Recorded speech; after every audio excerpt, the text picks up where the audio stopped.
Nani karibialo, kaching hangi paridiao, little sing sound not पर्वतांची गानकोकिळा Shrimati पोखिला लेखतेपी, Padmashri 2026.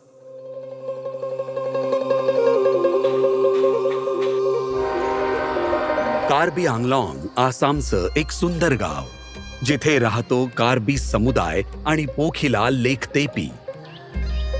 भटक्या कलाकारांच्या कुटुंबात जन्मलेल्या पोखिला यांना कार्बी संगीत फक्त वारशातच मिळालं नाही, तर त्या ते संगीत जगल्या.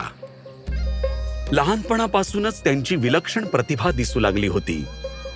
संगीताशी असलेल्या त्यांच्या घनिष्ठ संबंधांमुळे त्यांना जाणवलं की हा वारसा धोक्यात आहे. कार्बी संगीत केवळ वडीलधाऱ्यांपुरतंच मर्यादित होतं. त्या काळी कार्बी गाणी तर होती, पण लोकांना ती सादर करण्याची फारशी संधी मिळत नव्हती. अडचणी अनेक होत्या. गरिबीची सावली सतत होती आणि परंपरेमुळे स्त्रिया सार्वजनिक मंचांपासून दूर होत्या. वर्षानुवर्षे पोखिला एका लुप्त होत असलेल्या कलेची मूक साक्षीदार म्हणून पडद्याआड राहिली, पण त्यांचा आवाज बंदिस्त ठेवता आला नाही. अडथळे तोडून त्यांनी चर्चमध्ये आपलं व्यासपीठ शोधलं. समविचारी लोकांना एकत्र आणलं आणि महिलांना हिंमत देऊन सोबत घेतलं. त्यांनी दुर्गम भागात प्रवास केला, ज्येष्ठांना भेटून लुप्त होत चाललेल्या कलेचं दस्तऐवजीकरण केलं. तुम्ही गाणी लिहा, त्याला संगीत द्या.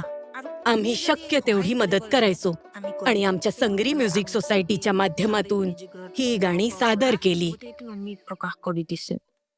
स्थानिक आकाशवाणी प्रसारणांपासून ते त्यांच्या पहिल्या कॅसेट कांगधोनच्या धाडसी निर्मितीपर्यंत त्यांनी कार्बी आत्म्याला राष्ट्रीय जडणघडणीत गुंफायला सुरुवात केली. महत्त्वपूर्ण कलाटणी तेव्हा मिळाली जेव्हा त्यांनी जुबिन गर्ग यांच्यासोबत आपली कला सादर केली.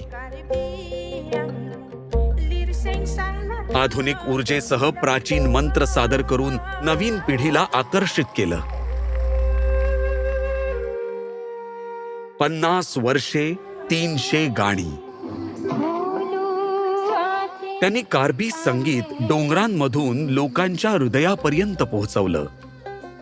आज पोखिला कार्बी संगीताची जननी आहे. लेखन, मार्गदर्शन आणि सादरीकरणाद्वारे भूतकाळाचं जतन करून हे सुनिश्चित करत आहेत की कार्बी आंगलाँगच्या महिला त्यांचं भविष्य स्वतः स्वरबद्ध करतील. मला आशा आहे की आपला कार्बी आंगलाँग आणखी प्रगती करत राहील. कार्बी आंगलाँगच्या महिलांनीही प्रत्येक क्षेत्रात प्रगती करावी, हेच माझं स्वप्न आहे. श्रीमती पोखिला लेखतेपी, पद्मश्री 2026. कोटी कोटी नमन.